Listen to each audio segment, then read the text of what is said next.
अभी मैं ये जानना चाहती हूँ कि मेरा भी ये प्रॉब्लम है कि मुझे नहीं पता कि किसके किसके कितने कितने प्रॉब्लम सॉल्व करने चाहिए या कहाँ तक करना चाहिए। अभी आपका भी एग्जांपल ले लो, आप अभी मल्टीनियर हो, आप चाहो तो बिलियनियर या फिर ट्रिलियनियर भी बन सकते हो और उनकी भी हेल्प कर सकते हो, पर आपने एक लाइन, एक बाउंड्री रख दी है, आपने सोचा इतना काफ़ी है, तो वो कहाँ पे काफ़ी है, कहाँ पे आप वो बाउंड्री बनाते हो?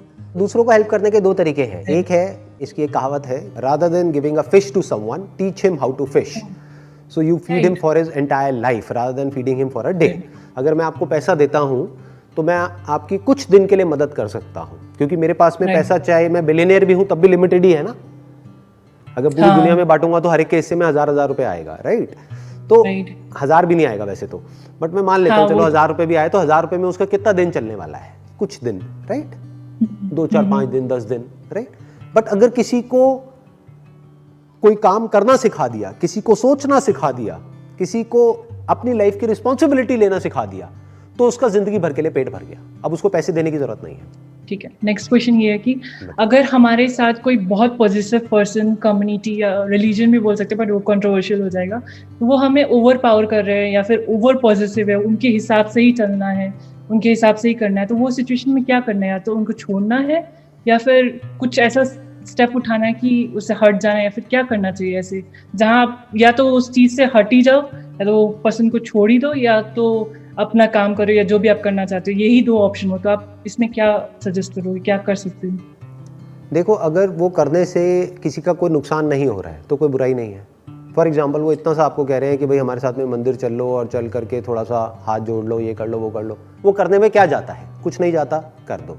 बट अगर वो कुछ ऐसा करने को आपको कह रहे हैं जिसकी वजह से आपका या किसी और का कोई नुकसान होता है, तो आप स्टैंड ले सकते हो। आप बोल सकते हो कि मैं ये नहीं करूंगी, I will not do it under any circumstances. तो उसमें अगर आपको उनको छोड़ना, हाँ मैं समझ गई, तो उसमें अगर उनको छोड़ने तक भी बता तो छोड़ दो, छोड़ दें। फॉर एग्जाम्पल कोई आपको टेररिस्ट बनने के लिए बोल रहा है तो छोड़ दो ना उसको, राइट। नेक्स्ट क्वेश्चन, अगर अभी तक आप अनमैरिड होते तो इस सिचुएशन में क्या आप इतने अंडरस्टैंडिंग के बाद क्या आप शादी करते या नहीं करते? क्योंकि अब तो आप समझदार हो गए ना, उस टाइम नादान थे। डेफिनेटली करता, इन द सेंस डेफिनेटली जरूरी है लाइफ में शादी करना। मैं यहाँ पे शादी वर्ड को बीच में से हटाना चाहूंगा। मैं एक कनेक्शन वर्ड को यूज करना चाहूंगा। To understand the real meaning of connection between two people, you need to get in a relationship, otherwise you can't understand that ना। नहीं तो वो आपके एक्सपीरियंस में नहीं है ना। थियोरेटिकली मैं आपको कुछ भी बोलता रहूं कि भाई एक रिलेशनशिप ये होती है, वो होती है, जब तक आप एक रिलेशनशिप में जाओगे नहीं तब तक आपको पता नहीं लगेगा ना कि एक्चुअल में एक रिलेशनशिप का मतलब क्या है, एक्चुअल में प्यार का मतलब क्या है। तो मैं अवॉइड नहीं करूंगा उसको, क्योंकि that is part of life. In fact that is the most important part of life. Life का मतलब ये नहीं है कि अकेले में जा करके कहीं किसी कोने में दुनिया के बैठ जाऊं और मैं अकेले आंखें बंद करके बैठा रहूं और कहूं कि वाह क्या लाइफ है, बहुत बढ़िया लाइफ है। लाइफ का मतलब ये है जितने भी लाइफ में पॉसिबिलिटीज है, जो भी एक्सप्लोर की जा सकती हैं, उसमें क्या क्या आ गया। एक आपकी बॉडी आ गई जिसके ऊपर आपको काम करना है, एक माइंड आ गया, एक उसके बियॉन्ड जो कुछ है उसको समझना आ गया, एक इस सबसे भी इंपॉर्टेंट वो है कि अब ये सब कुछ समझ लिया, वो एम आई, मैं कौन हूं, ये क्या है, वो क्या है, सब समझ आ गया। अब इस सबका करोगे क्या? Now you need to bring it in action, now you need to bring it in practice. And what is practice? That is love. What is love? To connect. अभी ये जो मैं सेशंस कर रहा हूं या फिर जो भी मैं कर रहा हूं, वो सब क्या है? That is a connection. अगर मैं कनेक्ट ही ना करूं और खुद को जानने के बाद भी मैं खुद के बारे में ही सोचता रहूं, तो इसका मतलब मैं खुद को जानता ही नहीं हूं। खुद को जानने का मतलब क्या है कि मैं और आप या मैं और ये जो दुनिया है वो मुझसे अलग है ही नहीं। तो मैं एक्चुअल में किसी के लिए कुछ नहीं कर रहा हूं, मैं खुद के लिए ही कर रहा हूं। जो रियल स्पिरिचुअलिटी है, जब उसको आप डीपली समझ लेते हो तो उसके बाद में रिलेशनशिप में तो जाना ही होगा। मतलब अगर एक्चुअल में समझना है कि भाई किस तरह से हम जुड़े हुए हैं। अभी मेरा नेक्स्ट क्वेश्चन है, आपके लिए प्रायोरिटी क्या है, लाइफ, करियर या लव? आप किस चीज को प्रायोरिटी करते हो, या फिर सबका एक बैलेंस क्रिएट किया है, या फिर आपको एक चुनना हो स्टेज वाइज, तो ऐसा कुछ है? Career is to support life, आपने 3 वर्ड यूज करे, life, career, love. Career is to support life and life is love. Without love life is suffering. With love life is bliss. No what is love? वो नहीं जैसा कि फिल्मों में हम देख देख करके बड़े हुए हैं. Love means to connect at such a level जहां पर कि आप किसी एक से नहीं सबसे जुड़ जाओ. मतलब अब आप इस तरीके से जुड़ गए, now you are beyond time, beyond space, beyond religion, beyond all these things. जो भी ये दुनिया की जो बातें होती हैं वो सबसे बियॉन्ड हो. That is love. और प्यार ही जिंदगी है. मतलब सर आप शायर बन रहे हो.